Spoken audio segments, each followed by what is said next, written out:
ಶ್ರಾವಣ ಮಾಸದ ತಿಂಗಳು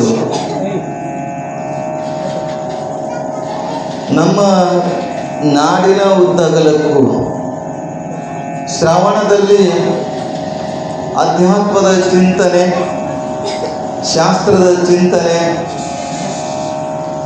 ಸಂತ ಶರಣರ ಮಹಾತ್ಮರ ವಿಚಾರಗಳನ್ನು ಆಧಾರವಾಗಿಟ್ಟುಕೊಂಡು ಅಧ್ಯಾತ್ಮದ ಚಿಂತನೆಯನ್ನು ಮಾಡುವಂಥ ಸಂಪ್ರದಾಯ ನಮ್ಮ ನಾಡಿನ ಉದ್ದಗಲಕ್ಕೂ ನಡೆದುಕೊಂಡು ಬರ್ತಾ ಇದೆ. ಹಾಗೆ ನಮ್ಮ ಗುಣಕಿಯ ಗ್ರಾಮದಲ್ಲಿಯೂ ಕೂಡ ಮಲ್ಲಿಕಾರ್ಜುನ ಸನ್ನಿಧಿಯಲ್ಲಿ ಇದೊಂದು ಪುಣ್ಯಮಯವಾಗಿರ್ತಕ್ಕಂಥ ಕಾರ್ಯಕ್ರಮ. ಈ ಪುಣ್ಯಮಯವಾದ ಕಾರ್ಯಕ್ರಮದಲ್ಲಿ ನಾವೆಲ್ಲರೂ ಕೂಡ ಏನು ಪಾಲ್ಗೊಳ್ತಾ ಇದ್ದೇವೆಯೋ ನಾವೆಲ್ಲ ಪುಣ್ಯಾತ್ಮರುಗಳು. ಪುಣ್ಯಾತ್ಮ, ಪಾಪಾತ್ಮ, ಜೀವಾತ್ಮಗಳು ನೋಡ್ತೇವೆ. ಪುಣ್ಯಾತ್ಮನೇ ಬೇರೆ, ಪಾಪಾತ್ಮ ಬೇರೆ, ಜೀವಾತ್ಮ ಬೇರೆ. ಪಾಪಾತ್ಮ, ಪುಣ್ಯಾತ್ಮ, ಜೀವಾತ್ಮ, ಪರಮಾತ್ಮ. ಈ ಆತ್ಮಗಳನ್ನ ಪುಣ್ಯದ ಕೆಲಸವನ್ನ ಮಾಡ್ತಾ ಮಾಡ್ತಾ ಹೋದ್ರೆ ಪುಣ್ಯದ ಕೆಲಸ ಪುಣ್ಯಾತ್ಮ ಆಗ್ತೇವೆ. ಅಂತ ಪುಣ್ಯಾತ್ಮ ಅಂತಂತೇವೆ ನಾವೆಲ್ಲ. ಕೆಟ್ಟ ಕೆಲಸ ಮಾಡ್ತಾ ಇದ್ರೆ ಪಾಪಾತ್ಮ ಅಂತ, ಪಾಪಿಯದ ನೀವು ಅಂತ. ಹೀಗೆ ಪಾಪಾತ್ಮ ಪುಣ್ಯಾತ್ಮಗಳನ್ನು ವಿಚಾರ ಮಾಡುತ್ತಾ ಮಾಡುತ್ತಾ ಅವನೇ ಜೀವಾತ್ಮ ಆಗ್ತಾನೆ, ಅವನೇ ಶಿವಾತ್ಮ ಆಗ್ತಾನೆ, ಅವನೇ ಪರಮಾತ್ಮ ಆಗ್ತಾನೆ. ಇವೆಲ್ಲವನ್ನ ಬಿಡಿಸ್ಕೊಂಡು ಮುಕ್ತಾತ್ಮ ಆಗಬೇಕು. ಇವೆಲ್ಲವನ್ನು ಬಿಟ್ಟಾಗ ಮಾತ್ರ ಮುಕ್ತಾತ್ಮ ಆಗ್ತಾನೆ.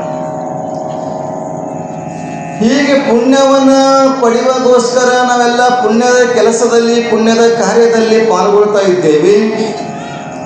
ಶ್ರಾವಣ ಮಾಸ ಅಷ್ಟೇ ಅಲ್ಲ, ಇಡೀ ವರ್ಷ ಜೀವನ ಇರುವವರೆಗೂ ಕೂಡ ನಾವು ಪುಣ್ಯ ಕೆಲಸವನ್ನು ಮಾಡ್ತಾ ಹೋಗಬೇಕು. ಪುಣ್ಯವನ್ನೇ ಮಾಡು ಹರ ನಡಿವಿಡಿ ಶಾಂತರುನಾಡು ಅಂತ ನಿಜಗೊಂಡು ಹೇಳ್ತಾ ಬರ್ತಾರೆ. ಪುಣ್ಯವನ್ನೇ ಮಾಡು ಹರನ ಅಡಿ ಹಿಡಿ, ದುರಿತ ಕರ್ಮವನ್ನಲ್ಲೂ ಒಲ್ಲದಿರು ಪುಣ್ಯವನ್ನೇ ಮಾಡು.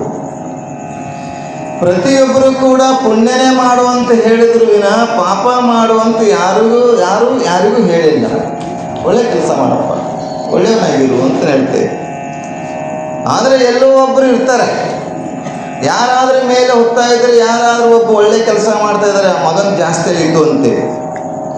ನಿಮ್ಮ ಕಡೆ ಇಲ್ಲ ನಮ್ಮ ಕಡೆ ಅಂತ ಭಾಳ ಆಯ್ಕೊಂಡು ಒಂದು ಅಂತೆ. ಏನೋ ಒಳ್ಳೆ ಕೆಲಸ ಮಾಡ್ತಾ ಇರ್ತಾನೆ, ಸಮಾಜದಲ್ಲಿ ಧರ್ಮದಲ್ಲಿ ಒಳ್ಳೆ ಕೆಲಸ ಮಾಡ್ತಾ ಹೋಗ್ತಾ ಇರ್ತಾನೆ. ಭಾಳ ಆಯ್ತು ಒಂದು ಅಂತ, ಭಾಳ ಆಯ್ತು ಅನ್ನೋಗೋಸ್ಕರ ಏನೇನು ಮಾಡ್ತಾರೆ, ಕೆಲವರೆಲ್ಲ ಕಾಲು ಹಿಡಿದು ಎಳೆಯಕ್ಕೆ ಪ್ರಯತ್ನ ಮಾಡ್ತಾರೆ. ಮೇಲೆ ಹೋಗತಕ್ಕಂಥವನ್ನ ಕಾಲು ಹಿಡಿದು ಎಳಿತಕ್ಕಂಥವ್ರು ವಿಚಾರ ಮಾಡಬೇಕು. ನಾವು ಮೇಲೆ ಹೋಗೋರು ಮೇಲೆ ಹೋಗ್ತಾ ಇರ್ತೇವೆ, ಕಾಲು ಹಿಡಿದು ಏನು ಎಳಿತಾರಲ್ಲ ಅವರನ್ನು ನಾವು ತಿಳ್ಕೊಬೇಕು. ಅವ್ರು ಯಾವಾಗಲೂ ನಮ್ಮ ಕಾಲು ಕೆಳಗೆ ಇರ್ತಾರೆ ತಿಳ್ಕೊಬೇಕು. ಆಗ ನಾವು ಮೇಲೆ ಹೋಗ್ಲಿಕ್ಕೆ ಸಾಧ್ಯ ಇದೆ. ಕಾಲು ಹಿಡಿದು ಕಾಲು ಕೆಳಗೆ ಇರ್ತಾರೆ ಅವರು. ಅಂದರೆ ಇವರು ನಮ್ಗಿಂತಲೂ ಮೇಲೆ ಬರಲಿಕ್ಕೆ ಸಾಧ್ಯನೇ ಇಲ್ಲ. ಹಾಗೆ ಇಲ್ಲಿ ಪುಣ್ಯವನ್ನೇ ಮಾಡು ಅಂತ ಹೇಳಿದ್ರು. ಅದಕ್ಕೆ ಶುಭಾಷಿತಗಾರರು ಒಂದು ಮಾತನ್ನು ಹೇಳ್ತಾರೆ, ಪುಣ್ಯಶ್ಚ ಫಲಮಿಚ್ಚಂತೆ ಪುಣ್ಯಂನ ಕುರುವಂತಿ ಮಾನವ. ಪುಣ್ಯಶ್ಚ ಫಲಮಿಚ್ಚಂತೆ ಪುಣ್ಯಂನ ಕುರುವಂತಿ ಮಾನವ. ಪಾಪಶ್ಚ ಫಲಂನ ಇಚ್ಚಂತಿ ಪಾಪಂ ಕುರುವಂತಿ ಯತ್ನತಃ. ಪಾಪಂ ಕುರುವಂತಿ ಯತ್ನತಃ. ಪಾಪಶ್ಚ ಫಲಂನ ಇಚ್ಚಂತಿ. ಏನು ಹೇಳ್ತಾರಂತ ಕೇಳಿದ್ರೆ, ಪುಣ್ಯದ ಫಲವನ್ನು ಬಯಸ್ತೇವೆ, ಪುಣ್ಯವನ್ನು ಮಾಡುವುದಿಲ್ಲ. ಎಲ್ಲರೂ ಸುಖವನ್ನೇ ಬಯಸ್ತೇವೆ. ಸುಖ ಯಾರಿಗೆ ಬೇಡ? ಸುಖ ಎಲ್ಲರಿಗೆ ಎಲ್ಲೈತಿ ಯವ್ವ ಮರ್ತ್ಯದೊಳಗಂತ ಹಾಡ್ತಾರೆ. ಸುಖ ಎಲ್ಲಿ ಐತಂದ್ರ ಹೊರ ಹುಡುಕೋದು ಬೇಕಾಗಿಲ್ಲ, ಸುಖ ನನ್ನೊಳಗೆ ಇದೆ. ನಾಲಿಗೆಯಲ್ಲಿಯೇ ಸಪ್ತ ರಸಗಳನ್ನು ತುಂಬಿಟ್ಟಿದ್ದಾನೆ ಪರಮಾತ್ಮ. ಕಣ್ಣಲ್ಲೇ ಸಪ್ತ ರೂಪಗಳನ್ನು ತುಂಬಿಟ್ಟಿದ್ದಾನೆ. ಅದು ನಮ್ಗೆ ಅರಿಯಕ್ಕೆ ಸಾಧ್ಯ ಆಗ್ತಾ ಇಲ್ಲ. ಹೊರಗಿನ ವಸ್ತುಗಳನ್ನು ನೋಡಿ ಆ ಹೊರಗಿಂದಲೇ ನಾವು ರಸವನ್ನು ಸವಿತಾ ಇದ್ದೇವೆ, ಹೊರಗಿಂದ ರೂಪವನ್ನು ಸವಿತಾ ಇದ್ದೇವೆ, ಹೊರಗಿಂದ ಸ್ಪರ್ಶವನ್ನು ಸವಿತಾ ಇದ್ದೇವೆ ಅಂತೆ. ಆದರೆ ಪ್ರತಿಯೊಂದು ಕೂಡ ಭಗವಂತ ನಮ್ಮ ಇಂದ್ರಿಯಗಳ ಜೊತೆಗೆ ಕಣ್ಣು, ಕೈ, ಕಾಲು, ನಾಲಿಗೆ ಏನವಲ್ಲ, ಅದರ ಜೊತೆಗೆ ಜ್ಞಾನೇಂದ್ರಿಯ ಜೊತೆಗೆ ರಸಗಳನ್ನು, ಶಬ್ದಗಳನ್ನು, ರೂಪವನ್ನು ಕೊಟ್ಟೆ ಕಳಿಸಿದ್ದಾರೆ. ಹೊರಗಿನ ವಸ್ತುವಿನಿಂದ ಸಿಗಲಿಕ್ಕೆ ಸಾಧ್ಯವಿಲ್ಲ. ಅವೆಲ್ಲ ನಮ್ಮ ಒಳಗೆ ಇದ್ದಾವೆ, ನಮ್ಮ ಒಳಗೆ ಇದ್ದಾವೆ. ಆದರೆ ನಾವು ನಮ್ಮ ಒಳಗೆ ನಾವು ನೋಡುವುದನ್ನು ಬಿಟ್ಟು ಹೊರಗಡೆ ಹುಡುಕ್ತಾ ಇದ್ದೇವೆ. ಹೊರಗಡೆ ಹುಡುಕಕ್ಕೆ ಹೋಗ್ತೇವೆ, ಆದರೆ ದುಃಖವನ್ನು ಅನುಭವಿಸ್ತೇವೆ. ಒಳಗಡೆ ಹುಡುಕಾಗ ಮಾತ್ರ ಸುಖವನ್ನು ಅನುಭವಿಸ್ತೇವೆ. ಒಳಗೆ ಹುಡುಕ್ಬೇಕು. ಆದರೆ ಪುಣ್ಯವನ್ನು ಮಾಡಬೇಕು ಅಂತೇವೆ, ಪುಣ್ಯದ ಫಲವನ್ನು ಬಯಸ್ತೇವೆ, ಸುಖದ ಫಲವನ್ನು ಬಯಸ್ತೇವೆ. ಆದರೆ ಸುಖಕ್ಕೆ ಪುಣ್ಯಕ್ಕೆ ಏನು ಮಾಡಬೇಕು ಅನ್ನೋದನ್ನು ಮರೆತು ಬಿಟ್ಟೇವೆ. ಆ ಮರೆತಿದ್ದಕ್ಕಾಗಿ ಭಗವಂತನ ಸ್ವರೂಪಿಯಾಗಿರುವಂಥ ಅಪ್ರತ್ಯಕ್ಷ ಮಹಾದೇವ ಗುರು ರೂಪೇಣ ಭಕ್ತಿ ಸಿದ್ಧಯೇ ಸಿದ್ಧಾಂತ ಸಿಕ್ಕಾಮಣಿ ಹೇಳ್ತದೆ. ಭಗವಂತನ ನೋಡೋಕ್ಕಾಗುವುದಿಲ್ಲ. ಭಗವಂತನ ಸ್ವರೂಪದಲ್ಲಿರ್ತಕ್ಕಂಥ ಗುರುನಾಥನನ್ನು, ಸದ್ಗುರುಗಳನ್ನು ನೋಡ್ತೇವೆ. ಆ ಗುರುಗಳ ಮಾರ್ಗದರ್ಶನದಿಂದ ನಮ್ಮ ಸುಖವನ್ನು ನಮ್ಮಲ್ಲೇ ಇದೆ. ಆ ಸುಖವನ್ನು ಹೊರಗೊಡ್ಬೇಡಪ್ಪ, ಒಳಗಡೆ ಇದೆ. ಹಾಗಿಲ್ಲಿ ಪುಣ್ಯದ ಫಲವನ್ನು ವಿಚಾರ ಮಾಡಿ ನಾವೆಲ್ಲ ಚಿಂತನೆ ಮಾಡ್ತಾ ಇದ್ರೆ ನಾವು ನಿಜಕ್ಕೂ ಗುಣಕೀಯ, ನಾವೆಲ್ಲರೂ ಪುಣ್ಯಾತ್ಮರೇ. ಸತತವಾಗಿ ನಾವು ಶ್ರಾವಣ ಮಾಸ ಆಗಲಿ ಅಥವಾ ಯಾವಾಗಲೂ ರುದ್ರಾಭಿಷೇಕವನ್ನು ನಡೀತಾ ಇರ್ತದೆ. ರುದ್ರಾಭಿಷೇಕ 10-11 ದಿವಸಗಳಾಯಿತು. ಪ್ರತಿನಿತ್ಯ 2 ಜನ, 3 ಜನ, 4 ಜನ, ಹೀಗೆ ಮುಕ್ತ ಬಂದಾಗ ಜಾಸ್ತಿ ಜನ ಆಗ್ತಾರೆ. ಅಭಿಷೇಕದ ಜೊತೆಗೆ ಪ್ರಸಾದ, ಪುಣ್ಯ ಕೆಲಸ ಒಳ್ಳೆಯದಿಲ್ಲ. ಅಭಿಷೇಕದ ಜೊತೆಗೆ ಪ್ರಸಾದವನ್ನು ಕೂಡ ಪುರಾಣಕ್ಕೆ ಬರುವಂಥವರಿಗೆ ಪ್ರಸಾದ ಅಷ್ಟೇ ಅಲ್ಲ, ಇಲ್ಲಿ ಪೂಜೆ ಮಾಡಿಸಿದಂಥವ್ರಿಗೂ, ಅರ್ಚಕರಿಗೂ, ನಮ್ಮ ಪೂಜೆ ಮಾಡಿಸಿದಂಥ ಕಲ್ಲಯ್ಯ ಸ್ವಾಮಿಗಳಿಗೂ ನಮಗೂ ಕೂಡ ಪ್ರಸಾದವನ್ನು ಮಾಡಿಸ್ತಾ ಇದ್ದೇವೆ. ನೋಡ್ಬೇಕು ಎಷ್ಟು ಆನಂದ ಆಗ್ತದೆ. ಅದೆಲ್ಲ ನಮ್ಮ ಜೊತೆಗೆ ಬಂದು ನೋಡಿ ಪ್ರಸಾದ ಎಷ್ಟು ಆನಂದ ಇರ್ತೈತೆ. ನಮ್ಮ ಸ್ವಾಮಿಗಳು ಅಂತಾರೆ, ಯಪ್ಪ ಈ ಸಲ ನೀವು ಬಂದಿರಿ ಕಣ ರೊಟ್ಟಿ ಸಿಗತ್ತೈತೆ ಅಂತಾರೆ. ಇಲ್ಲಂದ್ರೆ ಹುಗ್ಗಿ, ಹೋಳಿಗೆ, ಚಪಾತಿ ಅವೆಲ್ಲ ಇರ್ತಿತ್ತು. ನಿಮ್ಮಿಂದ ನಾವು ರೊಟ್ಟಿ ಕಾಣಾಗತ್ತೀವಿ ಅಂತಾರೆ. ರೊಟ್ಟಿನೇ ಅವ್ರಿಗೆ ಹೋಳಿಗೆ ಥರ ಆಗಿಬಿಟ್ಟೈತಿ ಇವಾಗ. ಹಾಗಿಲ್ಲಿ ಅಮೃತವನ್ನು ಬೇಡಿದ್ದನ್ನು ಕೊಡ್ತಕ್ಕಂಥ ನನ್ನ ತಾಯಿಯಂದಿರಿದ್ದೀರಿ ನೀವು. ಅಷ್ಟೇ ಪ್ರೀತಿಸುವಂಥ ನೀವು ತಂದೆಯಂದಿರಿದ್ದೀರಿ. ಭಾಳ ಅತ್ಯಂತವಾಗಿ ಸುಂದರವಾಗಿ ಪ್ರವಚನವನ್ನು ಆಲಿಸ್ತಾ ಇದ್ದೀರಿ. ಪುಣ್ಯದ ಕೆಲಸ. ಇಂಥ ಊರಿಗೆ ಅದಕ್ಕೆ ಗುಣ ನೋಡಿ, ಗೆಳೆತನ ಮಾಡುವಂಥ ಗುಣ ನೋಡಿ ಸಂಪಾದಿಸುವಂಥದ್ದು ಇದೆ ಊರು. ಗುಣಗಳು, ಒಳ್ಳೆಯ ಗುಣಗಳಿರಬೇಕು. ಎಲ್ಲ ಒಳ್ಳೆಯ ಗುಣ ಇರುವುದರಿಂದಲೇ ಎಲ್ಲರಲ್ಲಿ ಒಳ್ಳೆಯ ಗುಣ, ಎಲ್ಲರಲ್ಲಿ ಒಂದೇ ಗುಣ ಇರುವುದರಿಂದ ಇವತ್ತು ಅದಕ್ಕೆ ಹೇಳಿದ್ದಾರೆ, ನಿಮ್ಮ ಊರಿಗೆ ನಾವು ಬರಬೇಕಾದ್ರೆ ನಿಮ್ಮ ಮನಸ್ಸೊಂದಿರಬೇಕು. ಈ ಊರಿಗೆ, ಈ ಭೂಲೋಕಕ್ಕೆ, ಆ ಲೋಕವನ್ನು ಬಿಟ್ಟು ಈ ಲೋಕಕ್ಕೆ ಬರಬೇಕಾದ್ರೆ ಇಲ್ಲಿಯ ಬರೋರು ಮತ್ತು ಇಲ್ಲಿಯವರ ಮನಸ್ಸು ಒಂದು ಐತಿ ಅಂತ ನಾವೆಲ್ಲ ಬಂದೀವಿ. ಹೀಗೆ ಇಲ್ಲಿ ಪುಣ್ಯದ ಕೆಲಸವನ್ನು ಪ್ರತಿಯೊಬ್ಬರು ಕೂಡ ಮಾಡ್ತಾ ಬರ್ತಾ ಇದ್ದೀರಿ. ಅದಕ್ಕೆ ಜೊತೆಗೆ ಪ್ರವಚನದ ಜೊತೆಗೆ ದಾಸೋಹ, ಜ್ಞಾನ, ಧ್ಯಾನ. ಇದಕ್ಕೋಸ್ಕರವೇ ಸ್ವಲ್ಪ ನಿನ್ನೆ ಮಲ್ಲಯ್ಯ ಕಣೆ ತೆಗೆದಲ್ರಿ ಮಲ್ಲಯ್ಯ ಸ್ವಲ್ಪ ತಣ್ಣಗೆ ಮಾಡ್ದ. ಮತ್ತೆ ಬರ್ತಾನೆ ಕೊಡ್ತಾನೆ. ಆದರೆ ನಿಷ್ಕಾಮವಾಗಿ ನಮ್ಮ ಭಕ್ತಿಯನ್ನು ಸಮರ್ಪಣೆ ಮಾಡಬೇಕು. ಅವನ ಮೇಲೆ ಅವನಿಗೆ ಸಮರ್ಪಣೆ ಮಾಡಬೇಕು. ಸಮರ್ಪಣೆ ಮಾಡಿದಾಗ ಭಗವಂತ ನಮಗೆಲ್ಲ ರೀತಿಯಾಗಿ ಆಶೀರ್ವಾದ ಮಾಡ್ತಾರೆ. ನೋಡಿ ಒಂದು ಕಡೆ ಹಿಂಗೆ ಬರಗಾಲ ಹೆಂಗಿರ್ತಾರೆ ನೋಡಿ. ಬರಗಾಲದ ಸಂದರ್ಭ ಬೇರೆ ಭಕ್ತರು, ನಮ್ಮ ಊರಿನ ಭಕ್ತರಲ್ಲ, ಬೇರೆ ಕಡೆದು ಹೇಳ್ತೀನಿ ಕತೆ. ಬರಗಾಲ, ಮಳೆ ಇಲ್ಲ, ಏನು ಮಾಡೋಣ ಅಂತ ಒಬ್ಬ ಭಕ್ತ ರೈತ ಬಂದು, ಭಗವಂತ ಮಲ್ಲಯ್ಯ ಮಳೆ ಅಂತ ಎಲ್ಲ ಕಡೆ ಮಳೆ ಬರತೈತಿ, ನಮ್ಮಲ್ಲಿ ಮಳೆನೇ ಬರ್ತಾ ಇಲ್ಲ. ಈ ಸಲ ಮಳೆಗಿಡ ಏನಾದರೂ ತರಿಸಿದ್ದೆ ಆದರೆ ನಾ ಏನು ಬೆಳಿತೀನಲ್ಲ, ಏನು ಬೆಳಿತೀನಿ ಬೆಳೆದಿದ್ದೆಲ್ಲ ಮ್ಯಾಲಿನ ನೀನು ಕೊಡ್ತೀನಿ, ಕೆಳಗಿನ ನಾ ತೋತೀನಿ ಅಂತ. ನಾವು ಬೆಳೆದಿದ್ರಲ್ಲಿ ಮ್ಯಾಲಿಂದ ನಿನಗೆ, ಕೆಳಗಿದ್ದು ನನಗೆ. ಮಲ್ಲಯ್ಯ ಕೊಡ್ತಿರ್ಬೇಕು ಅಂತ ವಿಚಾರ ಮಾಡಿ ಆಯಿತು ಅಂತ ಮಳೆ ಬರೆಸ್ತಾನೆ. ಮಳೆ ಬರೆಸ್ದ, ಏನು ಬಿತ್ತದ ಕೊತ್ತ? ಶೇಂಗಾ ಬಿತ್ತದ. ಶೇಂಗಾ ಬಿತ್ತದ. ಏನಂದಿದ್ದ ಮಲ್ಲಯ್ಯ? ಶೇಂಗಾ ಫಲವತ್ತಾಗಿ ಬೆಳೀತು, ಚೆಂದ ಬೆಳೀತು. ಮಲ್ಲಯ್ಯಗೆ ಮ್ಯಾಲಿನ ಕೊಡ್ತಾ ಇದ್ದದಿದ ತಾನು ಕೆಳಗಿನ ತೊಗೊಂತ ಅಂತ ಹೇಳಿದ್ರು. ಮ್ಯಾಲಿಂದೆಲ್ಲ ಏನು ಮಾಡ್ತದೆ, ದಂಟೆ ಕೊಯ್ದು ಮಲ್ಲಯ್ಯನ ಗುಡಿಯಾಗ ಹಚ್ಚಿಬಿಟ್ಟವ. ಹಾಂ, ನೀವೆಲ್ಲ ನೀವು ಬರ್ತಾರ, ನಮ್ಮ ಕಡೆ ಬರ್ತಾರೆ, ಆ ಕಡೆ ಬೇರೆ ಕಡೆ. ಮಲ್ಲಯ್ಯ ಬಾಯಿ ಮುಚ್ಕೊಂಡು ಅಪ್ಪ ಇಂಥ ಬರ್ತಾರ ನೀವು. ಮ್ಯಾಲಿನ ತಾನ ನನಗೆ ಕೆಳಗಿನ ತಂದನ ವಿಚಾರ ಮಾಡಿದ್ರೆ ಶೇಂಗಾ ಬಿತ್ತಿ ಕೆಳಗೆ ಶೇಂಗಾ ಇರ್ತಾವೆ, ಮ್ಯಾಲೆ ಬರ್ತಾವೆ ಕೆಳಗೆ ಇರ್ತಾವ್ರಿ. ಹಾಂ, ಕೆಳಗೆ ಶೇಂಗಾ, ಕೆಳಗಿಂದ ಶೇಂಗಾ ತೊಗೊಂಡು ಮ್ಯಾಲಿನ ದಂಟೆಲ್ಲ ಎಲ್ಲ ಕೊಯ್ದು ಮಲ್ಲಯ್ಯಗೆ ಅರ್ಪಿಸಿ ತಗೋಪ್ಪ, ನಿನ್ಗೆ ಹೇಳಿದ ಮಾತಿನಂತೆ ನಡೆದೀನಿ, ಮಾತಿನಂಗೆ ನಡೆದೀನಿ, ಇದು ತಗೋ ಅಂತ ಕೊಡ್ತಾನೆ. ಮತ್ತು ಒಂದು ವರ್ಷ ಮತ್ತೆ ಬರಗಾಲ ಹಾಕ್ತಾನೆ. ಈಗ ಹಿಂಗೆ ಕೇಳಂಗಿಲ್ಲ, ನಮಗೆ ಈ ಸಲ ಮೋಸ ಮಾಡೋಣ, ಮಳೆ ತರಿಸೋದೇ ಬೇಡ ಅಂತ ಸುಮ್ಕೂತ. ಅವನು ಮತ್ತೇನಂತಾನೆ, ಒಂದು ವರ್ಷ ನೋಡಿದ್ವ, ಹೋದ ಸಲ ಹಿಂಗೆ ಮಾಡೀನಿ, ಈ ಸಲ ಮಾಡಿ ಬತ್ತಂದ್ರೆ ಮ್ಯಾಲಿನ ನಿನಗೆ ಮ್ಯಾಲಿಂದ ನಾ ಹೋದ ಸಲ ಏನು ಕೊಟ್ಟಿನಲ್ಲ, ಈ ಸಲ ಮ್ಯಾಲಿನ ನಿನಗೆ ಕೊಡ್ತೀನಿ, ಏನು ಮ್ಯಾಲಿಂದು ನಾ ತೊಗೋತೀನಿ, ಕೆಳಗಿನ ನಿನಗೆ ಕೊಡ್ತೀನಿ. ಮಲ್ಲಯ್ಯಂದ ಹೋದ ಸಲ ಮ್ಯಾಲಿನ ನನಗೆ ಕೊಟ್ಟಾನ, ಈ ಸಲ ಕೆಳಗಿನ ಕೊಡ್ತಾವಂದ. ನೋಡೋಣ ನಂತರ ಮಳೆ ತರಿಸ್ತಾನೆ. ಉಲ್ಟಾ ಆಯ್ತು, ಮ್ಯಾಲಿಂದು ತಾನು ತೊಗೋತೀನಿ, ಕೆಳಗಿನ ನೀನು ಕೊಡ್ತೀನಿ. ಅವನು ಮಲ್ಲಯ್ಯ ತಿಳ್ಕೊಂಡ, ಮತ್ತೆ ಶೇಂಗಾ ಬಿತ್ತಿ ನನಗೆ ಶೇಂಗಾ ಕೊಡ್ತಾನೆ ಅಂತ ತಿಳ್ಕೊಂಡಿದ್ದ. ಅವೇನು ಬಿತ್ತಂದ್ರೆ ಜ್ವಾಳ ಬಿತ್ತಾನೆ. ಜ್ವಾಳ ಬಿತ್ತದ ಮ್ಯಾಲಿನೆಲ್ಲ ತೆರಿ ತೊಗೊಂಡ ಏನಂದಿದ್ದಾನೆ, ಮ್ಯಾಲಿನ ನಾ ತೊಗೊತೀನಿ, ಕೆಳಗಿನ ನೀನು ಕೊಡ್ತೀನಿ ಅಂತ ದಂಟು ತಂದು ಮನೆ ಮಾಡಿದಾಗ ಹೋಗ್ತು. ಎಂಥ ಭಕ್ತರು ಅವು, ಇಂಥವ್ರು ಅದರ ಭಕ್ತರು. ಮಲ್ಲಯ್ಯ ಆಶ್ಚರ್ಯ ಆಯಿತು, ಏನಂತ ಒಳ್ಳೆ ಕೆಲಸ ಮಾಡ್ತಾನೆ, ನಾನು ನೋಡ್ಬೇಕಂತ ಮತ್ತೊಂದು ವರ್ಷ ಹಿಂಗೆ ಮಾಡ್ತಾನೆ, ನೋಡೋಣ ಅಂತೇಳಿ ಮಳೆನೇ ಬರಲಿಲ್ಲ. ಹೀಗೆ ಮಾಡೋದ್ರಿಂದ ಅಂತಾನೆ, ದೇವರೇ ಹೋದ ಸಲ ಏನಂದೀನಿ, ಮ್ಯಾಲಿಂದ ನಿನಗಂದೀನಿ, ಮತ್ತೊಂದು ವರ್ಷ ಕೆಳಗಿಂದ ನಿನಗಂದೀನಿ, ಮಾತಿನಂಗೆ ನಡೆದೀನಿ, ಈ ಸಲ ಮ್ಯಾಲಿಂದು ಕೆಳಗಿಂದ ನಿನಗೆ ಕೊಡ್ತೀನಿ ಅಂತ. ನಾವು ಮ್ಯಾಲಿಂದು ಕೆಳಗಿಂದ ನಿನಗೆ ಕೊಡ್ತೀನಿ ಅಂತಾನೆ. ಎಲ್ಲ ನನಗೆ ಸಿಗ್ತದಲ್ಲ ಅಂತೇಳಿ ಮಲ್ಲಯ್ಯ ಆಶ್ಚರ್ಯಾಗಿ ಮಾಡಿ ಬರೆಸ್ತಾನೆ. ಏನು ಬಿತ್ತಾನ, ಗೊಂಜಾಳ, ಮೆಕ್ಕೆಜೋಳ, ಅದೇ ಬಿಡ್ತೈತಿ. ಗೊಂಜಾಳ ಬಿತ್ತದ, ಮೆಕ್ಕೆಜೋಳ ಬಿತ್ತದ. ಮಲ್ಲಯ್ಯ ಕೊಡ್ತಾನಂತೇಳಿ ಹೇಳಿದ್ದ, ಮಾಡಿ ಬಂತು. ನಡುವಿನ ತೊಗೊಂಡ್ರೆ ಮ್ಯಾಲಿಂದ ಕೆಳಗೆ ಕೊಟ್ಬಿಟ್ಟು ಮಲ್ಲಯ್ಯ ಮತ್ತೆ ಹಣಿ ಕೊಡ್ಕೊಂಡು ಇಂಥ ಬರ್ತಿರೋದಲ್ಲ ಅಂತೇಳಿ. ನಿಮ್ಮ ಕಡೆ ಇಲ್ರೇ, ಮತ್ತು ನೀವು ಹಂಗೆ ಮಾಡಂಗಿಲ್ಲ ಅಂತೇಳಿ ಮಾಡಿ ನಿನ್ನ ಶ್ರದ್ಧೆಯಿಂದ, ಭಕ್ತಿಯಿಂದ, ನಿಷ್ಕಾಮದಿಂದ.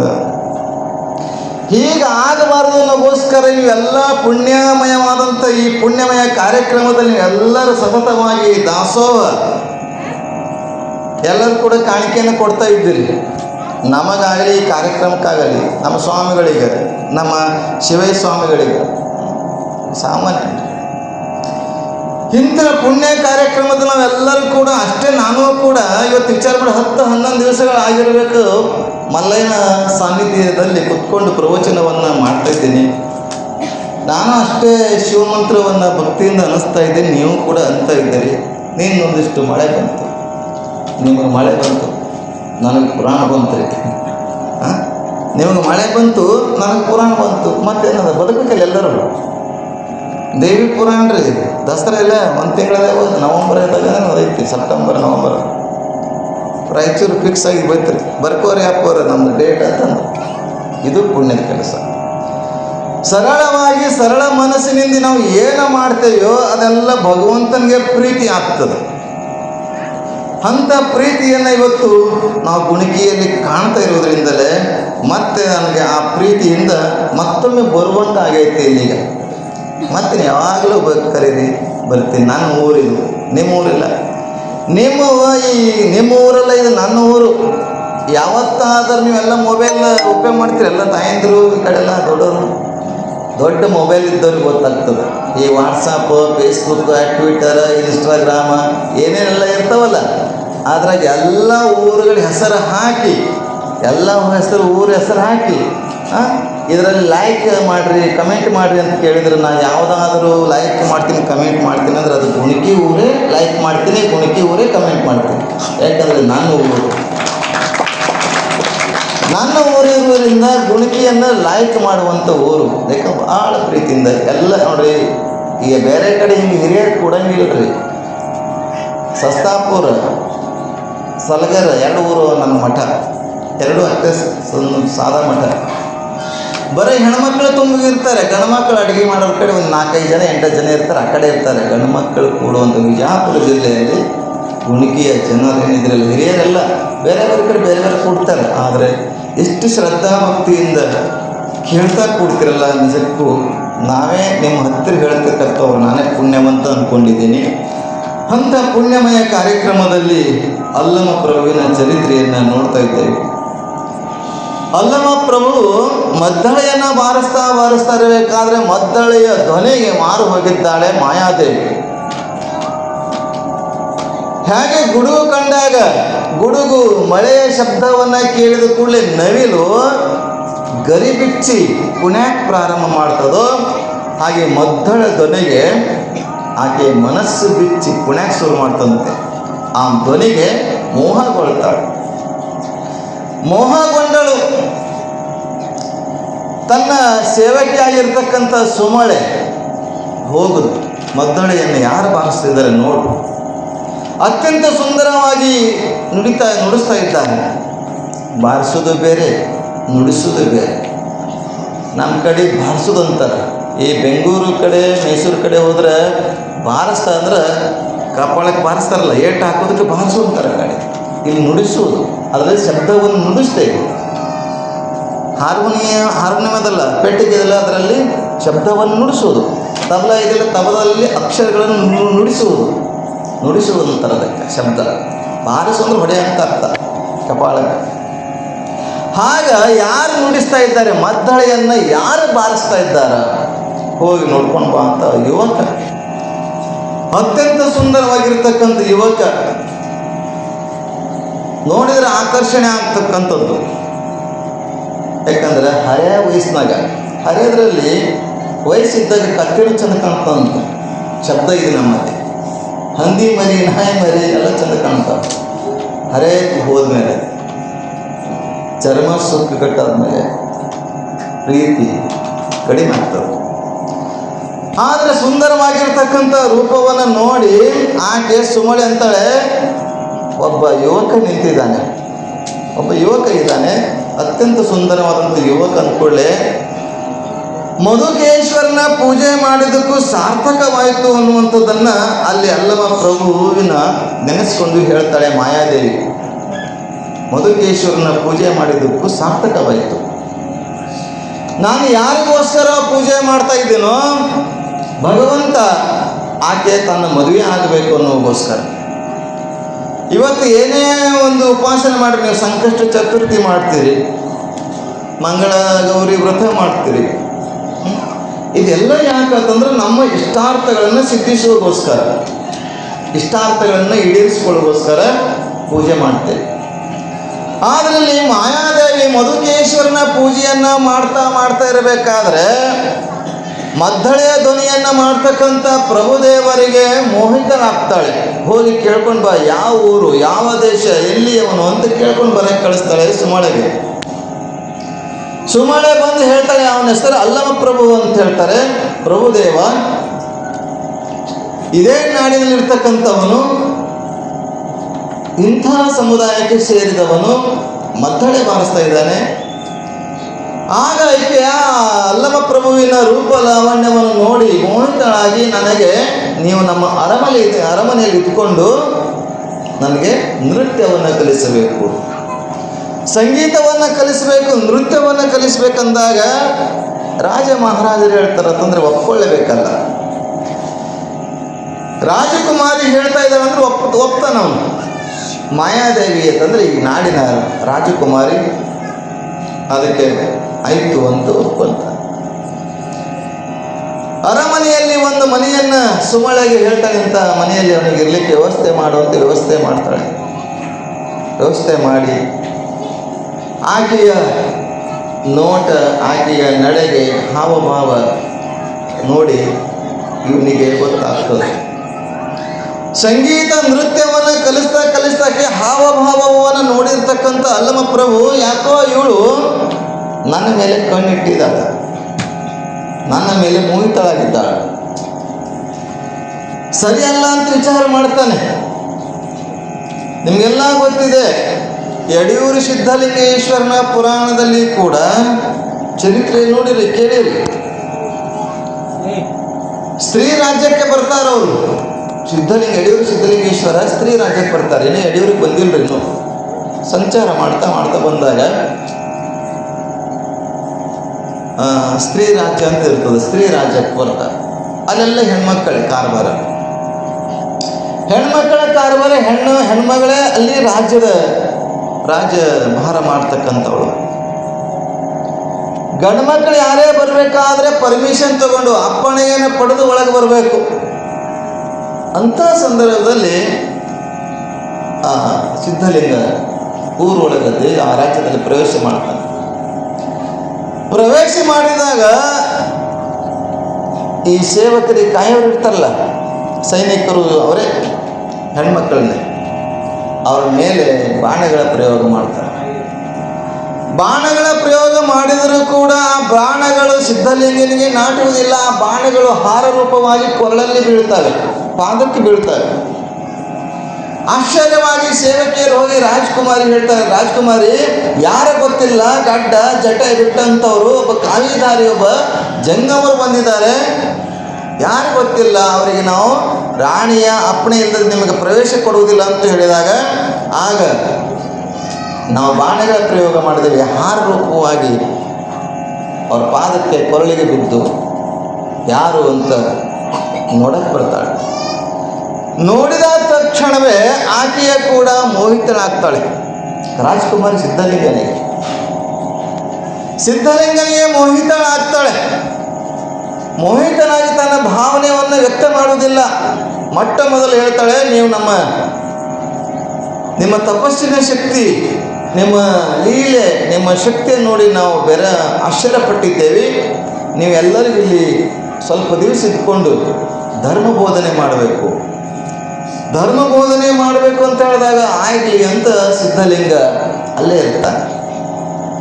ಧರ್ಮದ ಬೋಧನೆಯನ್ನು ಮಾಡ್ತಿರ್ಬೇಕಾದ್ರೆ ರಾಜಕುಮಾರಿ ಅವನ ರೂಪ, ಲಾವಣ್ಯ, ಯೌವನದ ವಯಸ್ಸು ಕಂಡು ಮೋಹಿತಳಾಗ್ತಾಳೆ.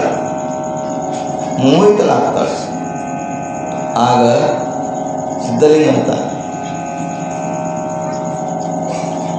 ಆಕೆ ಅಂತ ನಿಮಗೆಲ್ಲ ಗೊತ್ತು, ವಿವೇಕಾನಂದ ಸ್ವಾಮಿಗಳು ಹೊರದೇಶಕ್ಕೆ ಹೋದಾಗ ಒಬ್ಬ ಹೆಣ್ಮಗಳು ನಿನ್ನಂಥ ಮಗುವನ್ನು ನಾನು ಪಡಿಬೇಕು ಅಂತಾಳೆ. ನಿನ್ನಂಥ ಮಗುವನ್ನು ನಾನು ಪಡಿಬೇಕು, ನನಗೆ ಮದುವೆ ಆಗಬೇಕು ಅಂತ ಅಂದಾಗ, ನೀವು ಮದುವೆಯಾಗಿ ನನಗೆ ಮಕ್ಕಳನ್ನು ಹೆತ್ತು ಹಡುವುದರಲ್ಲಿ 9 ತಿಂಗಳು ಕಾಯಬೇಕಾಗ್ತದೆ. ವರ್ಷ ಕಳೀತದೆ, 2 ವರ್ಷ ಕಳೀತದೆ ಗೊತ್ತಿಲ್ಲ. ದೊಡ್ಡವನಾಗಿರ್ತಕ್ಕಂಥ ನಾನೇ ನಿನ್ನ ಮಗ ಅಂತ ತಿಳ್ಕೊಂಡ್ರೆ ಸಾಕಲ್ಲ ಅಂತಾನೆ ವಿವೇಕಾನಂದ. ಹಾಗೆ ಸಿದ್ಧಲಿಂಗ ಅಂತಾನೆ, ನೀನು ನಿನ್ನ ಕಣ್ಣು ತೆಗಿ, ಜ್ಞಾನದ ಕಣ್ಣು ತೆಗಿ, ಚರ್ಮದ ಕಣ್ಣುಗಳನ್ನು ನೋಡಬೇಡ. ನಿನಗೇನಾಗ್ತದೆ ಅಂದರೆ ಚರ್ಮವನ್ನು ನೋಡಿ ನೀನು ಮೋಹಿತಳಾಗ್ತೀಯ. ಈ ಚರ್ಮದೊಳಗೆ ಏನಿಲ್ಲ ನೋಡು, ಒಂದು ಸಲ ಕಣ್ಣು ತೆಗೆದು ನೋಡು ತಂದಾಗ ಕೇವಲ ಅಸ್ಥಿ ಪಂಜರ ರೂಪವಾಗಿ ಕಾಣ್ತಾರೆ ಸಿದ್ಧಲಿಂಗ. ಅಸ್ಥಿ ಪಂಜರ ರೂಪವಾಗಿ ಕಂಡಾಗ ಆಗ ಭಯಭೀತಳಾಗ್ತಾಳೆ. ಜೊತೆಗೆ ನಿನ್ನ ರೂಪವನ್ನು ನಿನ್ನ ಕನ್ನಡಿಯಲ್ಲಿ ದರ್ಪಣದಲ್ಲಿ ನೋಡು. ನಿನ್ನ ರೂಪವನ್ನು, ನಿನ್ನ ದೇಹವನ್ನು ಕನ್ನಡಿಯಲ್ಲಿ ನೋಡುತ್ತಂದಾಗ ಕನ್ನಡಿಯಲ್ಲಿ ನೋಡ್ತಾಳೆ. ಆಕೆಯ ಪ್ರತಿಬಿಂಬವು ಕೂಡ ಮೂಳೆಯ ರೂಪದಲ್ಲಿ ಕಾಣ್ತಾ ಇತ್ತು. ಇದು ಮೂಳೆ ಅಂತ ಅದಕ್ಕೆ ಮಹಾದೇವಿ ಹೇಳಿದ ಮಾತು ನೆನಪಿಸ್ತೇನೆ. ಅಮೆತ್ಯದ ಮಡಿಕೆ ಮೂತ್ರದ ಕುಡಿಕೆ. ಸುಂದರವಾದ ಮಾತನ್ನು ಹೇಳಿದಾಳೆ ಮಹಾದೇವಿ. ಅಮತ್ಯದ ಮಡಿಕೆ, ಮೂತ್ರದ ಕುಡಿಕೆ, ಎಲೆಗಿನ ತಡಿಕೆ, ಒಡಲು ಬಿಡಿದು ಕೆಡದಿರು ಮರಳೆ. ಈ ಶರೀರ ಹೇಗಿದೆ ಅಂತಂದ್ರೆ ಎಲ್ಲ ಏನಿದೆ ಇದರಲ್ಲಿ? ರಕ್ತ, ಮಾಂಸ, ಮಜ್ಜಿ, ಅಸ್ಥಿ ಪಂಜರಗಳಿಂದ ಕೂಡಿರ್ತಕ್ಕಂಥದ್ದು. ಏನು ಹೊರಗಿರ್ತಕ್ಕಂಥ ಪಂಚಮಹಾಭೂತಗಳನ್ನ ಸೇರಿ ಇದು ಅದ್ಭುತ ಆಗಿದೆ. ಭೂತಗಳು ಸೇರಿ ಅದ್ಭುತವಾಗಿದೆಯಲ್ಲ.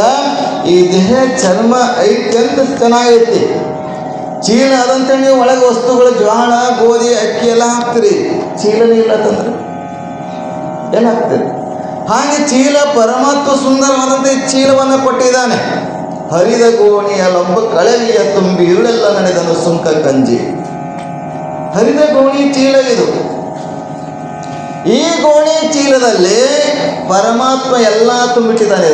ಒಂದು ಕಡೆ ಮೂತ್ರದ ಚೀಲ ಇದೆ, ಒಂದು ಕಡೆ ಫಲಸದ ಚೀಲ ಇದೆ. ಅದ್ರ ಜೊತೆಗೆ ಏನಿದೆ, ಹೆಣ್ಮಕ್ಳಿದ್ರೆ ಗರ್ಭದ ಕೋಶ ಒಂದು ಇಟ್ಟಿರ್ತಾರೆ, ಗಂಡು ಮಕ್ಕಳಾದರೆ ಈ ಏನಂತಾರೆ ಸಣ್ಣ ಕರಳು, ದೊಡ್ಡ ಕರಳು ಎಲ್ಲ ಇರ್ತವೆ ಒಳಗಡೆ. ಇದ್ರ ಜೊತೆಗೆ ಮಾಂಸ, ಮಜ್ಜೆ, ಅಸ್ಥಿ ಪಂಜರಗಳು, ಸಪ್ತ ಧಾತುಗಳಿದಾವೆ ಒಳಗಡೆ. ಇವೆಲ್ಲವನ್ನು ನೋಡಿದಾಗ ಈ ಚರ್ಮ ಐತೆ ಚಂದ ಕಾಣ್ತದೆ, ಚರ್ಮನೇ ಇಲ್ಲ ಅಂದರೆ ಹೆಂಗೆಂಗೋ ಕಾಣ್ತದೆ. ನೋಡಿ ನೀವು ಈಗ ನಾವೆಲ್ಲ ಚಂದಿದ್ದೇವೆ, ಏನಾದರೂ ಕೈಗೆ ಕಾಲಿಗೆ ಬಡಿತು ಅಂದರೆ ಸಾಕು, ರಕ್ತ ಕಿವ ರೂಪದಲ್ಲಿ ಹೊರಗೆ ಬರ್ತಾ ಇರ್ತದೆ. ಅದ್ರಾಗಂತೂ ಮಧುಮೇಹ, ಸಕ್ಕರೆ ರೋಗ ಆಗಿದ್ರೆ ಸಾಕು, ಕಡಿಮೆ ಆಗೋದು, ಸೋರ್ತಾನೆ ಇರ್ತದೆ. ಕೈ ಕತ್ತರಿಸ್ಬೇಕು, ಕಾಲು ಕತ್ತರಿಸ್ಬೇಕು. ಹೀಗೆ ಇಂಥ ಅಸ್ಥಿ ಪಂಜರವಾಗಿರ್ತಕ್ಕಂಥ ಅಮೆತ್ಯದ ಮಡಿಕೆ, ಮೂತ್ರದ ಕುಡಿಕೆ, ಎಲುಬಿನ ತಡಿಕೆ, ಕಿವಿಯ ಹಡಿಕೆ, ಸುಡಲಿ ದೇಹವ ಒಡಲು ಹಿಡಿದು ಕೆಡದಿರು ಮರುಳೆ. ಮಲ್ಲಿಕಾರ್ಜುನ ಹೇಳ್ತಾರೆ, ಮಹಾದೇವಿ ಅಕ್ಕ. ಈ ಒಡಲ ಹಿಡಿದು ಅದಕ್ಕೆ ಹೇಳಿದರೆ ಎಂಥ ಸಂಸಾರ ಎಂಬುದೊಂದು ಗಾಳಿಯ ಸೊಡರು, ಸಂಸಾರ ಎಂಬುದೊಂದು ಗಾಳಿಯ ಸೊಡರು, ಸಿರಿ ಎಂಬುದೊಂದು ಸಂತಿ ಮಂದಿ ಕಂಡಯ್ಯ. ಇದನ್ನೆಚ್ಚಿ ಕೆಡಬೇಡ ಮರೆಯದೆ ಪೂಜಿಸು, ಇದನ್ನೆಚ್ಚಿ ಕೆಡಬೇಡ ಮರೆಯದೆ ಪೂಜಿಸು ಕೂಡಲ ಸಂಗಮ ದೇವನ ಕೇಳಿಲ್ಲದ ಪದವಿ ನೀವ. ಭಗವಂತನ ಪೂಜೆ ಮಾಡಿದ್ರೆ ಕೇಳಿಲ್ಲದ ಪದವಿ ಕೊಡ್ತಾನೆ. ಭಗವಂತನ ಪೂಜೆ ಮಾಡು, ಭಗವಂತನಿಗೋಸ್ಕರ ತಪಸ್ಸು ಮಾಡಬೇಕು, ಭಗವಂತನಿಗೋಸ್ಕರ ಅನುಷ್ಠಾನ ಮಾಡಬೇಕು, ಭಗವಂತನಿಗೋಸ್ಕರ ನಮ್ಮ ಜೀವನವನ್ನು ಸಾಗಿಸಬೇಕು. ಆಗ ಮಾತ್ರ ಭಗವಂತ ಒಲಿತಾನೆ, ತಪಸ್ಸಿಗೆ ಒಲಿತಾನೆ. ನಿಮಗೆಲ್ಲ ಗೊತ್ತಿದೆ ತಪಸ್ಸು ಹೆಂಗದಂದ್ರೆ, ನಿಮ್ಗೆ ಸೌದತ್ತಿ ಎಲ್ಲಮ್ಮ ಗೊತ್ತದ ಕತೆ. ಸೌದತ್ತಿ ಎಲ್ಲಮ್ಮ ತಪಸ್ಸಿನ ಶಕ್ತಿಯನ್ನು ಪಡೆದಂಥವಳು. ಜಮದಗ್ನಿ ಋಷಿ ಗಂಡ, 4 ಮಕ್ಕಳು, ಪರಶುರಾಮ ಬೇರೆ 4 ಮಕ್ಕಳು. ಆಕೆಯ ತಪಸ್ಸಿನ ಶಕ್ತಿಯಿಂದ ಮರಳು, ಉಸುಕು, ಮರಳಿಂದ ಕೊಡ ಮಾಡ್ತಿದ್ರು. ಮರಳಿನಿಂದ ಕೊಡ, ಅದ್ರ ಜೊತೆಗೆ ಹಾವಿನ ಸಿಂಬೆ. ವ್ಯತ್ಯಾಸ ನೋಡ್ರಿ ಹೆಂಗಿದೆ. ತಪಸ್ಸಿನ ಶಕ್ತಿ ಇತ್ತಂದ್ರೆ ನಾವು ಏನೆಲ್ಲ ಸಾಧಿಸ್ಬೋದು. ಆಕಾಶದಲ್ಲಿ ಓಡಾಡಬಹುದು, ನೀರಲ್ಲಿ ನಡೆದಾಡಬಹುದು, ಬೆಂಕಿಯಲ್ಲಿ ಕುತ್ಕೊಳ್ಬೋದು, ಕಲ್ಲು ಮುಳ್ಳುಗಳಲ್ಲಿ ನಡೆಯಬಹುದು. ಆದರೆ ಎಲ್ಲಮ್ಮ ಉಸುಕಿನ ಕೊಡ, ಹಾವಿನ ಸಿಂಬೆ ಮಾಡಿದ್ದಾಳೆ. ಅದರಲ್ಲೇ ದಿನ ನೀರು ತರುವುದು, ಗಂಡನ ಪೂಜೆಗೆ ಸಹಕಾರ ಮಾಡುವುದು.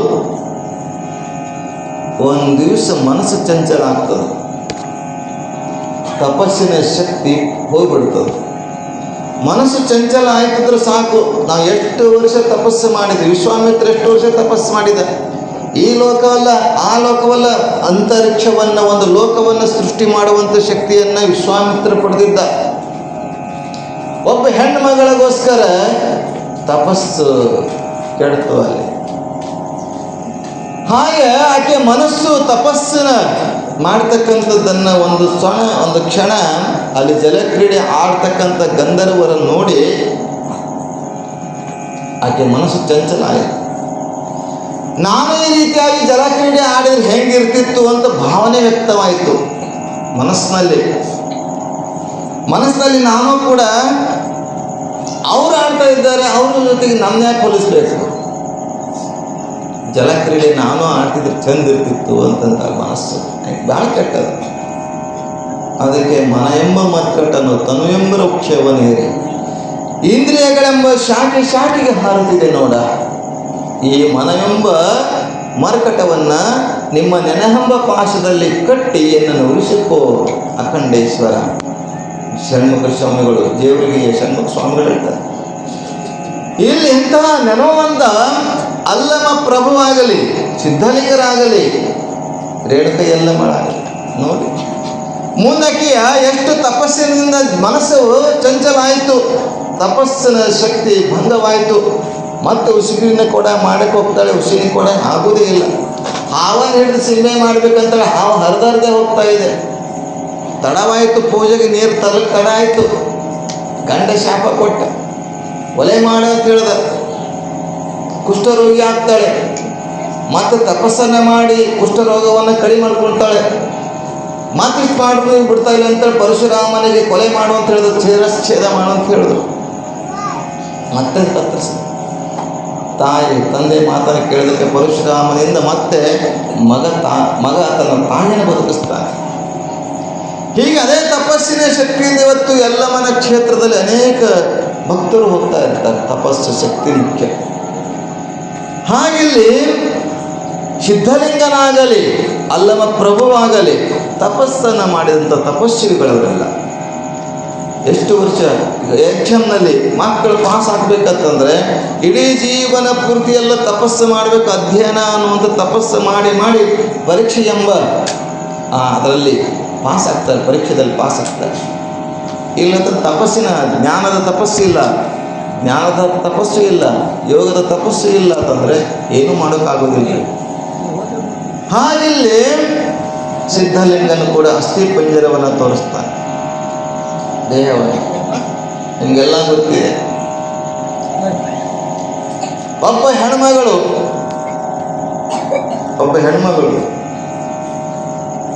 ಯಾಕಂದರೆ ಬರೀ ಗಂಡ್ಮಕ್ಕಳಷ್ಟೇ ತಪಸ್ವಿಗಳು ಇರ್ತಾರಂತಲ್ಲ, ಹೆಣ್ಮಕ್ಳು ಕೂಡ ತಪಸ್ವಿಗಳಾಗೋಗಿದ್ದಾರೆ ನಮ್ಮಲ್ಲಿ. ಒಬ್ಬ ಹೆಣ್ಮಗಳು ತಪಸ್ವಿ, ಅದು ಸಂತ ಮೀರಾಬಾಯಿ ಇದೆಯೋ ಅಂತ ಗೊತ್ತಿಲ್ಲ, ಬೇರೆ ಬೇರೆ ಶರಣರಿಗೆ ಮಾತಾರಿಗೆ ಹೋಲಿಸ್ತಾರೆ. ಪುರಾಣಿಕರ ಕೈಯಾಗಿ ಸಿಕ್ಕಾಕೊಂಡು ಯಾರ ಚರಿತ್ರೆ ಅದು ಮೂಲ ಅಂತೂ ಗೊತ್ತೇ ಆಗೋದಿಲ್ಲ. ಹೀಗೆ ನಾನು ಕೇಳಿದ್ದೆ, ಹೇಳಿದ್ದೆ, ಓದಿದ್ದೆ. ಒಬ್ಬ ಹೆಣ್ಮಗಳು ಸದಾ ಭಗವಂತನ ಧ್ಯಾನದಲ್ಲಿರ್ತಕ್ಕಂಥವಳು. ಸದಾ ಭಗವಂತನ ಧ್ಯಾನ, ಕೂತ್ರೆ ಭಗವಂತ, ನಿಂತರೆ ಭಗವಂತ. ಅದಕ್ಕೆ ಇದರಲ್ಲಿ ಕೂಡ ನಮ್ಮ ದೇವಿ ಪುರಾಣದಲ್ಲಿ ಕೆಲಸ ಮಾಡುವಾಗ ಕೂಡ ಹೇಳಬೇಕಂತ, ಚಿಂತೆಯುವುದು ಚಿಂತಾಮಣಿಯು, ಕಾಮ್ಯಕ್ಕೆ ಕಾಮಧೇನುವುದು ಅಂತ. ಏಳುವಾಗ, ಮಲಗುವಾಗ, ಕೆಲಸ ಮಾಡುವಾಗ ನಿತ್ಯ ನಿತ್ಯ ದೇವಿಯ ಸ್ಮರಣೆ ಮಾಡಬೇಕು ಅಂತ ಚಿದಾನಂದ ಅವಧೂತರು ಹೇಳ್ತಾರೆ.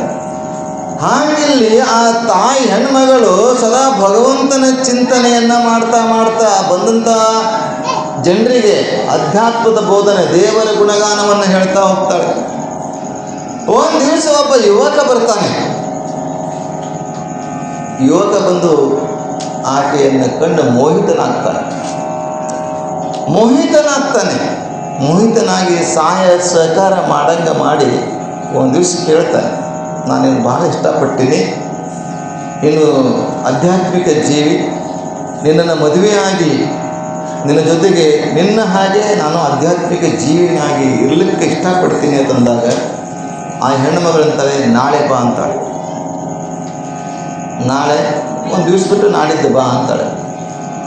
ಅವಳು ಏನು ಮಾಡ್ತಾಳೆ ಅಂತಂದರೆ 2 ದಿವಸ ಬಿಟ್ಟು ಬರೋಕ್ಕೆ ಹೇಳಿರ್ತಾಳೆ ಯುವಕನಿಗೆ. ಏನು ಮದುವೆ ಆಗಬೇಕು, ಆ ರೂಪವನ್ನು ಆಕೆಯ ಚೆಲುವನ್ನು ಕಂಡು ನಿನಗೆ ಮದುವೆ ಆಗಬೇಕಂತೀನಿ ಅಂತ ಬಂದಿದ್ದಾನಲ್ಲ, ಅವನಿಗೆ 2 ದಿವಸ ಬಿಟ್ಟು ಬರೋಕ್ಕೆ ಹೇಳ್ತಾನೆ. 2 ದಿವಸ ಬಿಟ್ಟು ಬರಲಿಕ್ಕೆ ಹೇಳಿದಾಗ ಇವಳು ಏನು ಮಾಡ್ತಾಳೆ, ಬೇದಿ ಮಾತ್ರೆ ತಗೊಳ್ತಾಳೆ. ಬೇದಿ ಮಾತ್ರೆಯನ್ನು ತಗೊಂಡು ಏನು ಮಾಡ್ತಾಳೆ ಅಂದ್ರೆ ಹೋಗೋದು ಬರೋದು. ಕಾಲಲ್ಲಿ ಶಕ್ತಿ ನೀವು ಗೊತ್ತದ, ಸಂಡಸ್ ಹತ್ತಿದ್ರೆ ಬೇದಿ ಮಾತ್ರ ಅಂತ ಗೊತ್ತಾಗ್ತದೆ ನಿಮಗೆಲ್ಲ ಬಿಜಾಪುರದವರಿಗೆ. ಹೋಗಿ ಬಂದು ದೇಹ ಏನಂತ ಶಕ್ತಿಹೀನ ಆಗ್ತದೆ, ಕಾಲ ಕೈ ಎಲ್ಲ ಒಣಗ್ತದೆ ಶರೀರವನ್ನೇ. 2 ದಿವಸ ಏನು ಮಾಡ್ತಾಳೆ, ಬೇದಿ ಮಾತ್ರೆ ತಗೊಂಡು ಏನು ಮಾಡ್ತಾಳೆ, ತನ್ನ ಶರೀರವನ್ನು ಕೆಡಿಸ್ಕೊಂಡು ಬಿಡ್ತಾಳೆ. 2 ದಿವಸ ಬಂದು ನೋಡ್ತಾನೆ ಯುವಕ, ಆಶ್ಚರ್ಯ ಆಗ್ತದೆ. ನಾನು ನೋಡಿದ ಈ ರೂಪ ಸೌಂದರ್ಯ ಇಲ್ವಲ್ಲ, ಎಲ್ಲಿ ಹೋಯ್ತು, ಯಾಕೆ ಹಿಂಗಾಯ್ತು ಅಂತ ಕೇಳಿದಾಗ, ನೀ ಯಾವುದಕ್ಕೆ ಇಷ್ಟಪಟ್ಟಿದೆಯಲ್ಲ ಈ ಗಡಿಗೆ ಒಳಗೆ ಇದೆ ನೋಡು ಅಂತಾಳೆ. ಏನು ಮಲ ಮಾಡಿದ್ರೆ ಹೊಲಸು ಮಾಡಿದ್ರಲ್ಲ, ಗಡಿಗೆ ಒಳಗೆ ತುಂಬಿಟ್ಟಳಂತ. ಶರೀರದಲ್ಲೆಲ್ಲ ಬೇದಿ ಮಾತ್ರ ತಗೊಂಡು ಬೇದಿ ಮಾಡಿ ತುಂಬಿಟ್ಟಳಂತದ. ಇದೇ ನೋಡೋದು, ಈ ಶರೀರದಲ್ಲಿ ಇದೇ ಇತ್ತು ಅಂತ ತೋರಿಸ್ತಾಳಂತ. ಆಗವ ಸಾಷ್ಟಾಂಗ ನಮಸ್ಕಾರ ಹಾಕಿಯವ ತಪ್ಪಾಗೈತಿ ಅಂತ.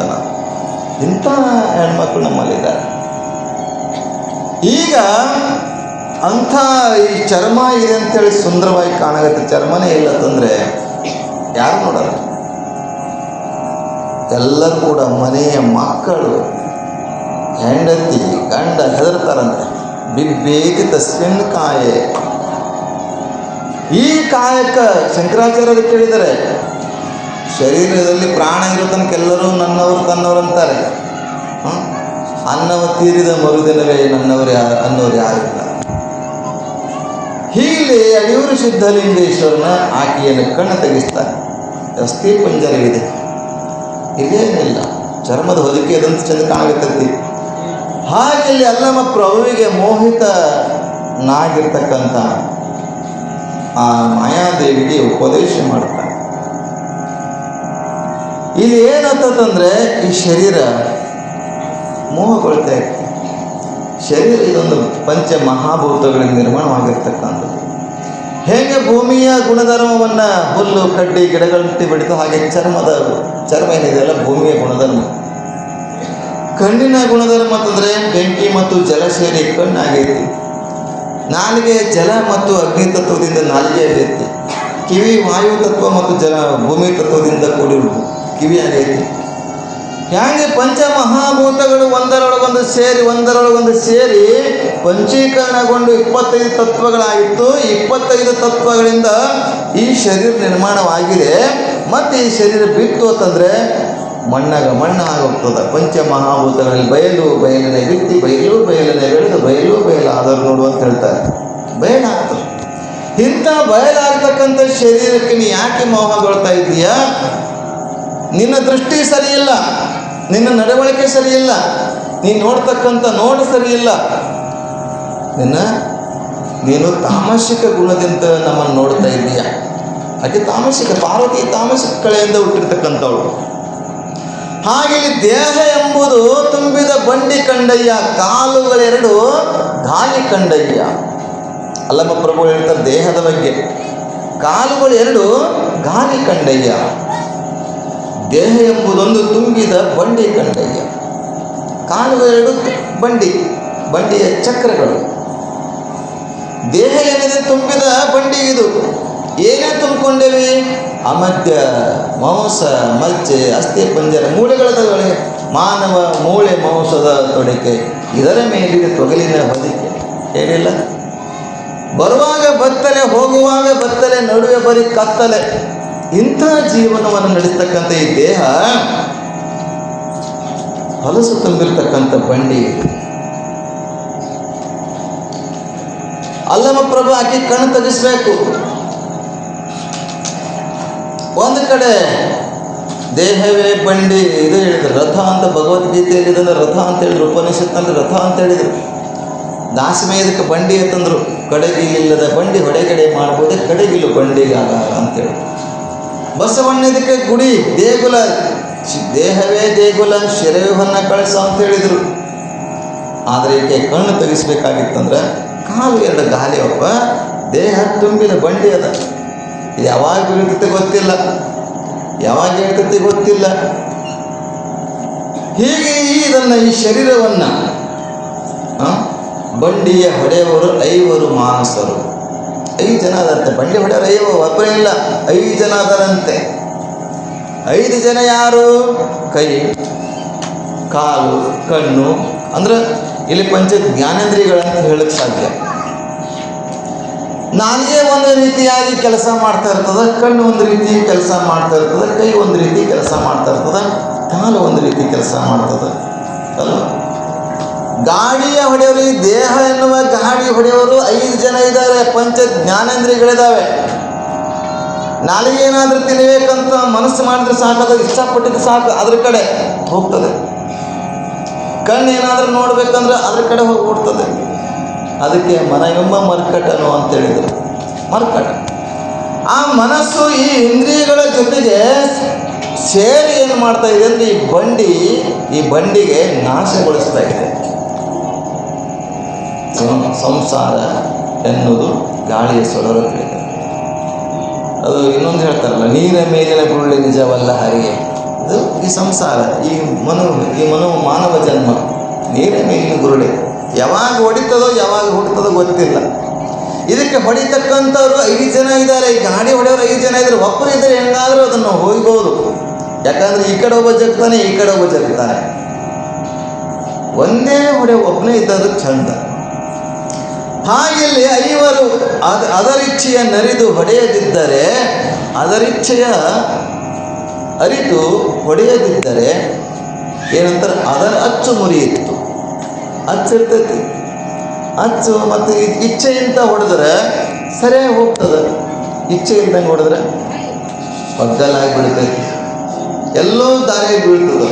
ನಿಮ್ಗೆ ಗೊತ್ತದ ಹೆಂಗಾಗತ್ತಂದ್ರೆ ಈ ದೇಹ ಅದರ ಇಚ್ಛೆ ಅಂತ ಹೊಡೆಯೋದಿದ್ದರೆ ಅದರ ಅಚ್ಚು ಮುರಿತದ. ಅಚ್ಚು ಮುರಿತಂದ್ರೆ ಬೀಳ್ತದೆ. ಇವತ್ತು ನಮ್ಮ ದೇಹ ಎಂಬುದು ಏನಾಗಿತ್ತಂದ್ರೆ ಪವಿತ್ರವಾಗಿರ್ತಕ್ಕಂಥ ದೇಹ. ಈ ದೇಹದೊಳಗೆ ಏನು ತುಂಬಬೇಕು ಅದು ತುಂಬುವುದನ್ನು ಬಿಟ್ಟು, ಅದರೊಳಗೆ ತುಂಬುವುದನ್ನು ಬಿಟ್ಟು ಏನು ಮಾಡ್ತಾಯಿದ್ದೀವಿ, ಏನೇನೋ ತುಂಬಿಕೊಳ್ತಾ ಇದ್ದೇವೆ ಅಲ್ವ. ರಾತ್ರಿ ಅನ್ನಲ್ಲ, ಹಗಲನ್ನಲ್ಲ, ಒಂದಿಷ್ಟು ತೀರ್ಥ ತುಂಬ್ತಾ ಹೋಗ್ತೇವೆ. ಒಂದಿಷ್ಟು ಪ್ರಸಾದ ಚೀಟಿಗಳದಾವಲ್ಲ ಅದು ತುಂಬ್ತೇವೆ. ಯಾವನೋ ಒಬ್ಬ ಒಂದಿಷ್ಟು ತೀರ್ಥ ತುಂಬಿದ್ದ ಒಳಗೆ, ಈ ದೇಹದ ಒಳಗೆ ಅದರ ಇಚ್ಛೆ ಅರ್ಥ ನಡೆದ. ನಾಲ್ಗೆ ಇಚ್ಛೆ ಅಂತ ನಡೆದ, ಆದ್ರೆ ಕಾಲು ಕೇಳಬೇಕಲ್ಲ, ಕಾಲು ಒಂದು ಕಡೆ ಎಳೆಯುವುದೇ. ನಾಲ್ಗೆ ಇಚ್ಛೆ ಅಂತ ಒಂದು ರೀತಿ ಮಾಡಿದ ಕೆಲಸ. ಹಿಂಗೆ ತೀರ್ಥ ತುಂಬುದ, ಹಿಂಗೆ ನಡ್ಕೊಂಡು ಬರ್ತಾ ಇದ್ದ. ಬರೋ ಸಂದರ್ಭದಲ್ಲಿ ರೋಡ್ ಅದ, ಯಾಕೋ ರೋಡ ಮುನ್ಸಿಪಾಲ್ಟಿಯವರು ವಂಕ ಮಾಡ್ಯಾರಲ್ಲ ಅಂತ. ಯಾರು ವಂಕ? ತಾನೇ ವಂಕಾಗಿ ಡೊಂಕಾಗಿ ನಡೀತಾ ಇದ್ದಾನೆ. ಆದರೆ ಮುನ್ಸಿಪಾಲ್ಟಿಯವರು, ಗ್ರಾಮ ಪಂಚಾಯತಿಯವರು ನಮ್ಮ ರೋಡ್ ಯಾಕೋ ಡೊಂಕ ಮಾಡ್ಯಾರಲ್ಲ ಅಂತಂತಾನೆ. ಡೊಂಕಾಗಿ ನಡೆಯುವ ಹಾವು ಡೊಂಕು ರಸ ಡೊಂಕಲ್ಲ, ಹಾವು ಡೊಂಕು ಹುತ್ತು ಡೊಂಕಲ್ಲ, ಕಬ್ಬು ಡೊಂಕು ರಸ ಡೊಂಕಲ್ಲ, ನದಿ ಡೊಂಕು ಸಮುದ್ರ ಡೊಂಕಲ್ಲ. ನಿರ್ಮಾಣ ಮಾಡಿದಂಥ ಪರಮಾತ್ಮ ಡೊಂಕಲ್ಲ, ಶರೀರ ಡೊಂಕಾಗೈತಿ. ಹಿಂಗೆ ಡೊಂಕಾಗಿ ನಡೆದು ಗಟ್ರದಾಗಿ ಬಿಡ್ತಾನೆ. ಬೀಳ್ತಾರೆ ನಿಮ್ಮ ಕಡೆ. ಒಬ್ಬೊಬ್ಬರು ನೋಡ್ಬೇಕ್ರಿ. ನಿಮ್ಮ ಕಡೆ ಹಾಗೆ ನಾನು ನೋಡಿಲ್ಲ, ಒಳ್ಳೆಯವರಿದ್ದೀವಿ ನೀವೆಲ್ಲ. ನಮ್ಮ ಕಡೆ ಈ ಭೂಮಿ ಎಷ್ಟು ಅಳತಿ ಮಾಡ್ತಾರೆ, ಎಷ್ಟು ಆಗಲ್ಲ, ಎಷ್ಟು ಉದ್ದದಂತೆ. ರೋಡ್ ತುಂಬಿಲ್ಲ ಅವರೇ ರೀ. ಹಾಗಲ್ಲಿ ಗಟ್ಟರದಾಗ ಬಿದ್ದ. ಗಟ್ಟರದಾಗ ಯಾವ ಇರ್ತಾವ?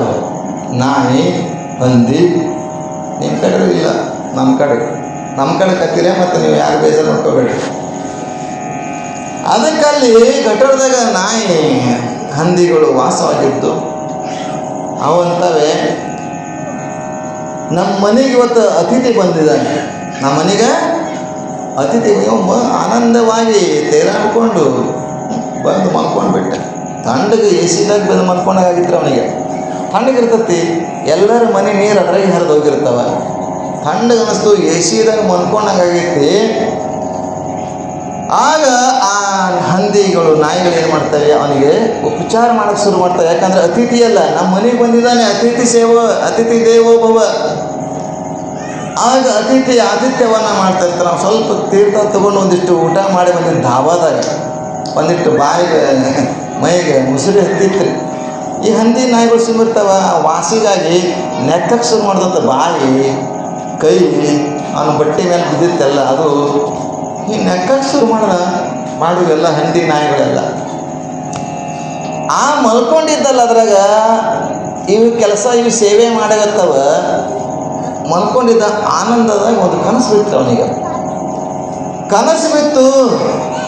ಇತ್ತೀಚೆಗಂತೂ ಯಾರು ಹೆಣ್ಣು ಕೊಡ್ತಾನೆ ಇಲ್ಲ.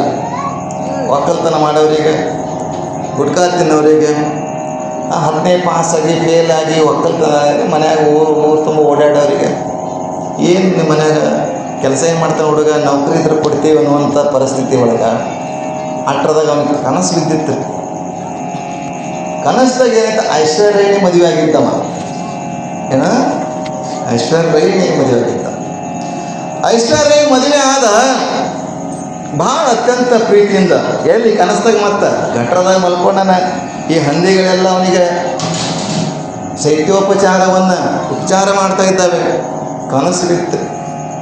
ಭಾಳ ಹೊಸದಾಗಿ ಬಂದಾಗ ಗಂಡ ಹೆಂಡತಿ ಭಾಳ ಪ್ರೀತಿ ಇರ್ತಾರೆ, ಮನೆ ಬಿಟ್ಟು ಹೊರಗೆ ಬರೋಂಗಿಲ್ಲ ಅವರು. ಭಾಳ ಪ್ರೀತಿಯಿಂದ ನೋಡ್ತಾ ಇರ್ತಾರೆ, ಹೆಂಡತಿ ಗಂಡ ಒಬ್ಬರು ಪ್ರೀತಿಯನ್ನು ನೋಡ್ತಾ ಇರ್ತಾರೆ. ನನ್ನ ರಾಜ ನನ್ನ ಬಂಗಾರ ಏನು ಅಂತ ಇರ್ತಾರೆ. ಈಗ ಆದಾಗ ಒಂದು ದಿವಸ ಭಾಳ ಹೆಂಡತಿ ಮೇಲೆ ಗಂಡನ ಮೇಲೆ ಭಾಳ ಪ್ರೀತಿ ಬಂತಂತೆ. ಹೆಂಡತಿ ಭಾಳ ಪ್ರೀತಿ ಬಂದಮೇಲೆ ಮುತ್ತು ಕೊಡಕ್ಕೆ ಹೋದಳು ಅಂತ. ಒಂದು ಮುತ್ತು ಕೊಟ್ಟರೆ ಸಾಕು, ಎರಡು ಮುತ್ತು ಕೊಟ್ಟರೆ ಸಾಕು. ಹಾಗೆ ಮುತ್ತುಗಳು ಕೊಡ್ತಾ ಹೋಗ್ತಾ ಇದ್ದಾನೆ. ಇವನಿಗೆ ಸಾಕಾಗದ, ಸಾಕು ನಾವು ಹೊಲದ ಕೆಲಸ ನಮ್ಮ ದೋಸ್ತರು ಕರೆಗತ್ರ ಹೋಗ್ತೀನಿ ಅಂತಾನೆ. ಎಲ್ಲಿ ಕನಸ್ದಾಗ. ಆದ್ರೆ ಇಲ್ಲಿ ಬಿಡ್ತಾನೆ ಇಲ್ಲ. ಬಿಡ್ತೇನೆ ಅಂತ ಒಂದು ಕಪಾಳಕ್ಕೆ ಹೊಡಿತಾನೆ. ಎಲ್ಲಿ ಕನಸ್ದಾಗ ಹೆಂಡತಿಗೆ ಇಲ್ಲಿ ಹೊಡೆದು ಹಂದಿಗೆ ಹೊಡೆದಂಗೆ. ಇಲ್ಲಿ ಹಂದಿಗೆ ಹೊಡೆದ, ಅಲ್ಲಿ ಕನಸ್ದಾಗ ಹಾಕಿ ಹೊಡೆದಂಗೆ ಆಗೈತಿ. ಇಲ್ಲಿ ಹಂದಿಗೆ ಹೊಡೆದಾನ. ಹಂದಿ ನಾ ಉಪಚಾರ ಮಾಡ್ತಿದ್ದೆ, ನನಗೆ ಇವನು ಹೊಡಿತಾನಲ್ಲ ಅಂತೇಳಿ ಒಮ್ಮೆ ಮೂಗಿ ಹಿಡಿದ್ಬಿಡ್ತದ. ಅವನು ಹಂದಿ ಮೂಗಿ ಹಿಡಿದುಕೊಂಡು ಎಚ್ಚರಿಕಾಯ್ತು. ನೋಡ್ತಾನ ಗಟ್ರದಾಗ ಬಿದ್ದಿದ್ದ. ಹೀಗಿವತ್ತು ದೇಹ ಎಲ್ಲೆಲ್ಲಿ ಬೀಳಿಸುವಂಥ ಕೆಲಸವನ್ನು ಮಾಡ್ತಾ ಇದ್ದೇವೆ. ಎಲ್ಲಿ ಬೀಳಬೇಕು ಅಂದ್ರೆ ಗುರುವಿನ ಚರಣದಲ್ಲಿ ಬೀಳಬೇಕು. ಎಲ್ಲಿ ಬೀಳಬೇಕಂದ್ರೆ ಮಲ್ಲಯ್ಯನ ಸನ್ನಿಧಿಯಲ್ಲಿ ಬೀಳಬೇಕು. ನೋಡಿ, ಆನಂದವಾಗಿ ನಾವೆಲ್ಲ ಒಂದು ಗಂಟೆ ಇಲ್ಲಿ ಕುತ್ಕೊತೀವಲ್ಲ, ಎಂಥ ಪುಣ್ಯದ ಕೆಲಸ ಇಲ್ವೇ. ಹಾಗಿಲ್ಲಿ ಅದು ಇದೆಲ್ಲ ಯಾವಾಗ ಬಿದ್ದು ಹೋಗ್ತದ ಗೊತ್ತಿಲ್ಲ. ದೇಹ ಯಾಕೆ ಮಾಯಾದೇವಿ ಈ ಶರೀರವನ್ನು ತುಂಬಿದ ಬಂಡಿ ಕಂಡೆಯ ಹೊಲಸು ತುಂಬಿರ್ತಕ್ಕಂಥ ಬಂಡಿ ಇದರಲ್ಲಿ. ಕಿವಿಯಾಗ ಹೊಲಸೆ ಬರ್ತದೆ, ಕಣ್ಣಾಗ ಹೊಲಸು ಬರ್ತದೆ, ಮೂಗನಾಗ ಹೊಲಸು ಬರ್ತದೆ, ಬಾಯಾಗ ಹೊಲಸು ಬರ್ತದೆ. ಎಲ್ಲ ಇಂದ್ರಿಯಗಳಿಂದ ಹೊಲಸಾಗಿ ತುಂಬಿರ್ತಕ್ಕಂಥ ಶರೀರಕ್ಕೆ ನೀ ಮೋಹಗೊಳ್ತಿದ್ದೆಲ್ಲ. ಈ ಹೊಲಸದ ಶರೀರದ ಹಿಂದೆ ಒಂದು ಚೈತನ್ಯವಿದೆ. ಹೊಲಸು ತುಂಬಿರ್ತಕ್ಕಂಥ ಶರೀರದ ಹಿಂದೆ ಒಂದು ಚೈತನ್ಯ ಇದೆ. ಪರಮಾತ್ಮನ ಶಕ್ತಿ ಇದೆ, ಆತ್ಮಜ್ಯೋತಿ ಇದೆ, ಸ್ವಯಂ ಪ್ರಕಾಶ ಇದೆ, ಬೆಳಕು ಐತಿ, ಬಯಲು ಐತಿ. ಅದನ್ನು ನೋಡೋಕ್ಕೆ ಪ್ರಯತ್ನ ಮಾಡು. ಅದನ್ನು ನೋಡೋಕ್ಕೆ ಪ್ರಯತ್ನ ಮಾಡಬೇಕಾಗಿತ್ತಂದ್ರೆ ನಿನ್ನ ಕೆಟ್ಟ ದೃಷ್ಟಿಯನ್ನು ಬಿಡಬೇಕು. ನಿನ್ನ ದೃಷ್ಟಿಯನ್ನು ಬದಲಾಯಿಸಬೇಕು. ನಿನ್ನ ದೃಷ್ಟಿ ಚರ್ಮದ ಕಣ್ಣುಗಳಿಂದ ನೋಡಬಾರ್ದು, ಜ್ಞಾನದ ಕಣ್ಣುಗಳಿಂದ ನೋಡಬೇಕು. ಆಕೆಯ ಕಣ್ಣು ತೆಗೆಸುವಂಥ ಪ್ರಯತ್ನ ಮಾಡ್ತಾ ಇದ್ದಾನೆ. ಆಕೆ ಪ್ರಯತ್ನದಿಂದ ಅದರಿಂದ ಹೊರಗೆ ಬರ್ತಾ ಇಲ್ಲ. ಮೋಹಿತಳಾಗಿ ಅವನನ್ನು ಬಿಡ್ತಾ ಇಲ್ಲ. ಮೈ ಮೇಲೆ ಬೀಳಕ್ಕೆ ಹೋಗ್ತಾಳೆ. ಯಾಕಂದರೆ ಕಾಮಾತುರಣಂ ನ ಭಯ ನ ಲಜ್ಜ. ಅದಕ್ಕೆ ಕವಿಗಳು ಹೇಳ್ತಾರೆ, ಇದು ಮಾಯಾ ಕೋಲಾಹಲ ವಿಭಾಗ ಅಂತ ವಿಭಾಗ ಮಾಡ್ತಾರೆ. ಮೊದಲೇ ಬಂದಿರತಕ್ಕಂಥದ್ದು ಮಾಯಾ ಕೋಲಾಹಲ ವಿಭಾಗ. ಅತ್ಯಂತ ಸುಂದರವಾಗಿ ಕವಿಗಳು ಚಾಮರಸರು ಬರೀತಾ ಹೋಗ್ತಾರೆ. ಅದನ್ನು ಪದ್ಯಗಳನ್ನು ಓದ್ತಾ ಹೋದರೆ ಅರ್ಥನೇ ಆಗೋದಿಲ್ಲ ರೀ, ಅಷ್ಟೊಂದು ಸುಂದರ ಬರೆದಿರ್ತಾನೆ. ಸುಮ್ಮನೆ ಸಾರವಾಗಿ ಹೇಳ್ತಾ ಇದ್ದೇನೆ. ಹಾಗೆ ಮೇಲೆ ಬೀಳಕ್ಕೆ ಹೋಗ್ತಾಳೆ. ಆದರೆ ತಪ್ಪಿಸ್ಕೊಂಡು ಆಕೆ ಪರಮಾತ್ಮ ಅಲ್ಲಿ ಮ್ಯಾಲೆ ಚರ್ಚೆಗಿದಲ್ಲ, ಮಾಯ ಗೆಲ್ಲುವಂಥವ್ರು ಯಾರಾದ್ರು ಇದ್ದಾರೆ ಜಗತ್ತಿನಲ್ಲಿ ಕೇಳಿದಾಗ ಅಲ್ಲಮ್ಮ ಪ್ರಭು ಇದ್ದಾನೆ ಅಂತ ಹೇಳಿದ್ದಾನೆ ಪರಮಾತ್ಮ. ಮೇಲೆ ಬೀಳಕ್ಕೆ ಪ್ರಯತ್ನ ಮಾಡ್ತಾಳೆ, ತಪ್ಪಿಸ್ಕೊಂಡು ಓಡಿ ಹೋಗ್ತಾನೆ. ನೀನು ಬೇಡ, ನಿನ್ನ ನೃತ್ಯ ಬೇಡ, ಈ ಡಮರುಗು ಬರೆಸೋದು ಬೇಡ ಅಂತ ಡಮರುಗನ್ನು ಬಿಟ್ಟು ಹೋಗ್ಬಿಡ್ತಾನೆ. ಮದ್ದಳಿನ ಬಿಟ್ಟು ಹೋಗ್ತಾನೆ. ಬೆನ್ನು ಹತ್ತಾಳೆ ಅಲ್ಲಮ ಪ್ರಭು ಮುಂದೆ, ಮಾಯಾದೇವಿ ಹಿಂದೆ, ಸುಮಳೆ ಆಕೆ ಹಿಂದೆ. ಹೀಗೆ ಹ್ಯಾಂಗೆ ರಾಮಾಯಣದಲ್ಲಿ ರಾಮ ಸೀತೆಯನ್ನು ಕಳೆದುಕೊಂಡ, ಸೀತಾ ಕದ್ಕೊಂಡು ಹೋಯ್ದ, ಅಪಹರಣ ಮಾಡಿದ ರಾವಣ. ಆಗ ಅಲ್ಲಿ ರಾಮ ತಲೆ ಕೆಟ್ಟು ಹೋಯ್ತು. ರಾಮ ತಲೆ ಕೆಟ್ಟು ಹೋಯ್ತ್ರಿ. ಸೀತೆಯನ್ನು ಕಳ್ಕೊಂಡು ಎಲ್ಲಿ ಏನು ಕಾಣಿಸ್ತದ? ಸೀತನಿಗೆ ಕಾಣಗತ್ತಂತ ಅವನಿಗೆ. ಎಲ್ಲಿ ಹೋದ್ರೆ ಸೀತಾ, ಸೀತಾ ಅಂತ ಗಿಡಕ್ಕೆ ಕಲ್ಲಿಗೆ ಲಕ್ಷ್ಮಣನಿಗೆ ಕೂಡ ಅಪ್ಕೊಳ್ತಿದ್ದ, ಸೀತೆಯನ್ನು ಕಾಣ್ತಿದ್ದಂತ. ಅಷ್ಟು ಭ್ರಾಂತಿ ಆಗಿತ್ತು. ಲಕ್ಷ್ಮಣ ಹೇಳ್ತಾನೆ, ಅಣ್ಣ ಎಷ್ಟು ಹುಚ್ಚದು ನಿನಗೆ, ದೇವರಂತ ನಿನ್ನ ಮಹಾರಾಜ ನಿನಗೆ ದೇವರಂತ ಪೂಜೆ ಮಾಡ್ತಿರೋ ಒಂದು ಹೆಣ್ಣೆಗಾಗಿಟ್ಟು ನಿನ್ನ ಭ್ರಮೆಯಲ್ಲಿದೆಯಲ್ಲ ಅಂತ ಲಕ್ಷ್ಮಣನಿಂದ ಉಪದೇಶ ಆಗ್ತದಲ್ಲಿ. ಎಂಥ ಮೋಹ, ಸಂಸಾರದ ಮೋಹ ಆಗಿದೆ. ಅದಕ್ಕೆ ಗಾಳಿಗಿಟ್ಟ ಸೊಡದು, ಗಾಳಿಗಿಟ್ಟಿರುವಂಥ ದೀಪ ಇದು ಸಂಸಾರ, ನೀರಿನ ಗುರುಡಿ. ಇಂಥದನ್ನು ನೆಚ್ಕೊಂಡು ನೀನು ಮೋಹಿತನಾಗ್ತಾ ಇದ್ದಿಲ್ಲ ಅಣ್ಣ ಅಂತ ಹೇಳಿದಾಗ ಆಗ ಬಿಡ್ತಾನೆ. ಆಗ ಆಂಜನೇಯನ ಪರಿಚಯ ಆಗ್ತದೆ. ಸುಗ್ರೀವ ಆಂಜನೇಯ ಎಲ್ಲ ಪರಿಚಯ ಆದಮೇಲೆ ಆಂಜನೇಯನ ಸಹಕಾರದಿಂದ ಸೀತೆಯನ್ನು ತರುತ್ತಾರೆ ಒಂದು ಕಡೆ. ಇಲ್ಲಿಯೂ ಅಲ್ಲಮ ಪ್ರಭು ಮುಂದೆ ಮುಂದೆ ಈಕೆ ಹಿಂದೆ ಹೋಗ್ತಾರೆ. ಸಿಗುವುದಿಲ್ಲ. ಅಲ್ಲಮ ಪ್ರಭು ಎಲ್ಲಿ ಸಿಗಬೇಕು, ಕೈಯಾಗಿ ಸಿಗುವುದಿಲ್ಲ. ಹಾಗೆ ಇವನನ್ನು ಎಬ್ಬಿಸಲು, ಎಚ್ಚರಿಗೊಳಿಸಲು, ನೀ ಅಲ್ಲಮ ಪ್ರಭುನ ಯಾಕೆ ಹುಡ್ಕೊಂಡು ಹೋಗ್ತಾ ಇದ್ದಿ ಅಂತ ವಿಮಳೆ ಬರ್ತಾಳೆ. ಮಾಯಾದೇವಿ ಏನು ಪಾರ್ವತಿ ಮಾಯಾದೇವಿ ಕಳಿಸಿಳು ತಾಮಸಿಕ ಕಳೆಯಿಂದ. ಇವಳನ್ನು ಎಚ್ಚರಿಕೆಗೊಳಿಸಲು ನೀನು ಏನು ಮಾಡು, ಈಕೆ ಸುಮ್ಮನೆ ಬೆನ್ನು ಹೊತ್ತು ಹೋಗ್ತಾ ಇದ್ದಾಳೆ, ಹೋಗಿ ಕರ್ಕೊಂಡು ಬಾ ಅಂತೇಳಿ ಸೋಲ್ತಾಳಲ್ಲ. ಅಲ್ಲಮ ಪ್ರಭು ಕೈಗೆ ಸಿಗಲಿಲ್ಲ. ಮಾಯೆಯನ್ನು ಗೆದ್ದು ಹೋದವನು. ನೀನು ಬೇಡ, ನಿನ್ನ ಮದ್ದಳೆ ಬೇಡ ಅಂತ, ನಿನ್ನ ಅರಮನೆ ಬೇಡ, ನಿನ್ನ ರಾಜಧಾನಿ ಬೇಡ ಅಂತ ಬಿಟ್ಟು ಬನವಾಸಿ ದೇಶವನ್ನು ಬಿಟ್ಟು ಹೊರಟ. ಆಕೆ ಹುಚ್ಚನಂಗೆ ತಿರುಗಾಡಗತ್ತಳು ಅಲ್ಲಿ ಅರಣ್ಯದಲ್ಲಿ. ಆಗ ವಿಮಳೆ ಬರ್ತಾಳೆ. ಪಾರ್ವತಿ ಹೇಳ್ತಾಳೆ, ವಿಮಳೆ ಹೋಗಿ ಹುಚ್ಚನಂಗೆ ಅಡ್ಡಾಡಗತ್ತಿತ್ತು, ಅದು ಕರ್ಕೊಂಡು ಬಾ ಅಂತೇಳಿ ಕಳಿಸ್ತಾಳೆ. ಆಗ ವಿಮಳೆ ಬಂದು ಆಕೆ ಮಾಯಾದೇವಿಯನ್ನು ಎಚ್ಚರಿಸ್ತಾಳೆ. ಎಚ್ಚರಿಸಿ, ನೀನು ಹೀಗೆ ಪಾರ್ವತಿ ಪರಮೇಶ್ವರಿಗೆ ಚರ್ಚೆ ನಡೆದಿತ್ತು. ನೀನು ಪಾರ್ವತಿಯ ತಾಮಸಿಕ ಕಳೆಯ ರೂಪದಲ್ಲಿರ್ತಕ್ಕಂಥವಳು. ನೀನು ಮಾಯೆಯನ್ನು ಗೆಲ್ತಕ್ಕಂಥ ಅಲ್ಲಮ ಪ್ರಭುವನ್ನು ಮಾಯೆ ಗೆಲ್ತನೋ ಇಲ್ಲ ಅಂತ ಪರೀಕ್ಷೆಗೋಸ್ಕರ ಕಳಿಸಿದ್ದು. ಪರೀಕ್ಷೆದಲ್ಲಿ ನೀನು ಫೇಲ್ ಆಗಿದೆಯಾ, ಸಾಕು ನಡಿ ಅಂತ ಕರ್ಕೊಂಡು ಹೋಗ್ತಾಳೆ. ಕೈಲಾಸಕ್ಕೆ ಮತ್ತೆ ಕರ್ಕೊಂಡು ಹೋಗ್ತಾಳೆ. ಹೀಗಿಲ್ಲಿ ಅಲ್ಲಮ ಪ್ರಭು ಹೋಗುವಾಗ ಒಂದು ಮಾತು ಹೇಳಿದ್ದ, ನನ್ನನ್ನು ಗೆಲ್ಲಬೇಕಾಗಿತ್ತಂದರೆ, ಪರಮಾತ್ಮನ ಗೆಲ್ಲಬೇಕಾಗಿತ್ತಂದರೆ, ಗುರುವಿನ ಆಶೀರ್ವಾದವನ್ನು ಗುರುವಿನ ಗೆಲ್ಲಬೇಕಾಗಿತ್ತಂದರೆ ತಾಮಸಿಕ ಶಕ್ತಿಯಿಂದಿಲ್ಲ, ರಾಜಸಿಕ ಶಕ್ತಿಯಿಂದಿಲ್ಲ, ಸಾತ್ವಿಕ ಗುಣದಿಂದ, ಸಾತ್ವಿಕ ಶಕ್ತಿಯಿಂದ ತಾಮಸಿಕ ಎಲ್ಲವನ್ನು ದೂರ ಸರಿಸಿ ಸಾತ್ವಿಕ ತಪಸ್ಸನ್ನು ಮಾಡುವ ಮೂಲಕ ಗೆಲ್ಲಕ್ಕೆ ಸಾಧ್ಯವಿದೆ ಅಂತ ಹೇಳೋದಿತ್ತು. ಹಾಗೆಲ್ಲಿ ಆ ಮಾಯಾದೇವಿಯೇ ಮತ್ತೆ ವಿಮಳೆಯ ಜೊತೆಗೆ ವಾಪಸ್ ಸ್ವರ್ಗಕ್ಕೆ ಹೋಗ್ತಾಳೆ.